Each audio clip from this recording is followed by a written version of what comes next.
I see Coach Bass is in the audience today. Good head coach. Well, just good to be back in the Valley. Excited about opening up here at home and kicking off our home schedule against Ball State. A team that was 6-6 last year, Coach Limbo's first year, and they had 2 or 3 really close losses. So this is a team that I think did some good things last year, but is even much more improved this year. They beat Ohio, just a team that's familiar right now because obviously they went in and beat Penn State. So this is a very well coached team. They know what they're doing, and had an impressive win versus Eastern Michigan. Very impressive win. Offensively, in particular, they're fast. They've got speed, as in guys who can run, but then they play fast with tempo. Snapped the ball 96 times last week, 600 yards of offense. They know what they're doing. Get the ball out quick. Very, very impressed with their quarterback, number 10. He is a very accurate thrower, has a great arm, can make all the throws, and big size guy. So he's a capable runner as well. But very, very impressed with him and his ability to move the team. They've got a running back that could probably play for anybody. 32, big, strong. Power runner, but also has very, very good quickness, great hip flexibility. Can make you miss. But he is a very, very powerful player. And when he gets downhill, he very rarely does not finish forward. So that's a great attribute in backs, guys that finish forward, and he does a great job of that. So we'll have our hands full with him in the backup. Number 4 is a freshman. He's impressive too in just the one game that we've seen with him. A couple really good tight ends that they mix in there. The receivers are all well coached, know what they're doing. They understand their scheme and the spacing of their scheme. They got a little guy, number 2. I don't know. He is not very big, but man, oh man, you better know what he is. You give him any space at all, he is lightning quick and has the ability to really, take a small game into a big game, small catch, and get a ton of yards after the catch. So I'm impressed with what I've seen with them offensively. Defensively, they got 5 or 6 starters back. The big thing with them is, and it'll be a key for us, is they move and disguise a lot. They're not going to just line up and play. There's going to be a lot of stemming. So we'll have to do a good job of catching that movement and identifying what they're doing up front. But they'll be in some even, some odd, a little bit of air. They're a pressure team, and so impressed with several of the guys that I've seen on the defensive side. So it's a good home opener for us, coming off of a big win the other night. And as I said the other night, the big challenge for us is to take care of Clemson. We are our biggest challenge, in my opinion, every week in trying to control the things that we control. Obviously, we got to eliminate pre-snap penalties and some of the mistakes that we made the other night if we're going to continue to improve as a team. But I like how the guys showed up yesterday, ready to get back to work, and excited about a good, tough Tuesday practice today. And again, look forward to seeing everybody on Saturday. Any questions? Defensively Saturday, was it as bad as it looked at times and as good as it looked at times, or middle ground? No, it was as bad as it looked at times and as good. That's a good way to describe it. We did some really, really good things, but we had some really critical mistakes. We came out in a twin set a couple times, and we don't line up properly. We're a man short. A couple issues when we were spilling it to nobody. So just some things that we gotta clean up. But again, a very, very difficult opener, to prepare for. Because there was a lot of things that we had to look at and prepare for. And I thought the staff did an excellent job of making some adjustments. down the stretch. And in the fourth quarter, we were at our best. So that was really good to see. And probably the thing that was most encouraging to me was, they only scored one touchdown. And that, to me, is the #1 statistic, scoring defense. Somebody may go up and down the field, but, how many times they cross the goal line? That's the objective. And I thought our guys played really good red zone defense. And so I was proud to see them holding us in field goal. We're just going to get better. We're just going to get better over there. This is, again, you got to go start somewhere. There's not a team out there that didn't have mistakes. But now we've got some film to study from and to improve from. That's what we'll try to do this week. There's some added benefit in being able to compare and evaluate off of playing a major opponent in the opener instead of a mid-major. Well, I think you probably find out more about your team. I don't think there's any question when you play an opponent like that. I found out a lot about some guys the other night. I just didn't know. There's just no way to know. Practice again can only tell you so much. At some point, you got to go see them play somebody that they're not familiar with, systems, personnel, all that kind of stuff, and then also how do they perform in that type of venue? I mean, you're talking about a spectacular setting to play a college football game, and a lot of energy, a lot of media coverage, a lot of everything. And how does a young guy respond to all that? So I found out a lot about several guys that was very encouraging. Saying that, how difficult is it to come back this week and get ready for Fall State when all you heard about all for 3 months was Auburn? Shouldn't be difficult. If it's difficult, then we're not going to be a championship team. That's it. I mean, if it's difficult to get ready to play 1 of 12 games, and you work all year, you spend 97% of your time preparing for 3%. And if it's difficult to get excited to play on game day, then we won't be a championship team. If that's the mentality of our individual players, we won't be a great team. I'd be very disappointed if that's the case. I mean, that's just, we tell them all the time. I mean, everybody's a faceless, nameless opponent. Just here's the standard that we've all agreed upon. We got to play to. That's what you play to. Period. The end. Nothing else. Nothing else matters. Not what other people say or write or think.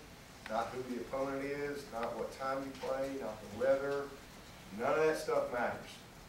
When we step on the field, we play to a standard.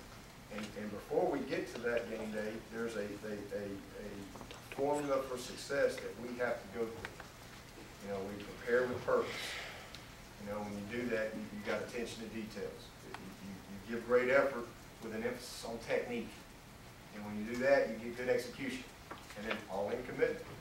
Everything you do matters. Going to sleep, eating the right way, feeding your mind the right way. All of that stuff matters. Going to your meetings with purpose. So that's our formula. And that's all we should be focused on, nothing else. We're focused on other things, then we won't be a great team. Is that so? Not to minimize the need to win the game, but is this a week where this is much for teaching and development? Yeah, I said before the season, and I still feel the same way. I don't really think we're going to know who we are probably 3 or 4 weeks, before maybe 5 weeks. Before we really have a good gauge on our identity, where we are, with certain guys.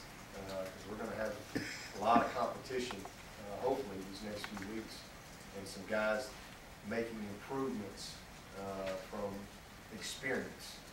That's going to be the key thing to see. Who makes those leaps.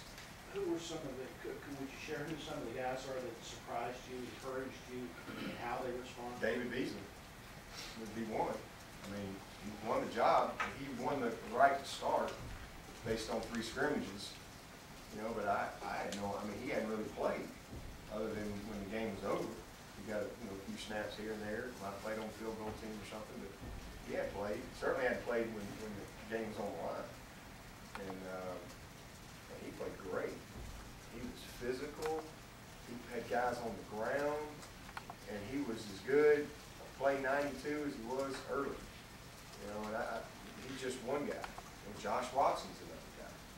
You know, Josh has not played meaningful snaps. He had a little bit of experience last year as a freshman, but not a lot. You know, and to see him take that next step was very encouraging. I've seen it on the practice field.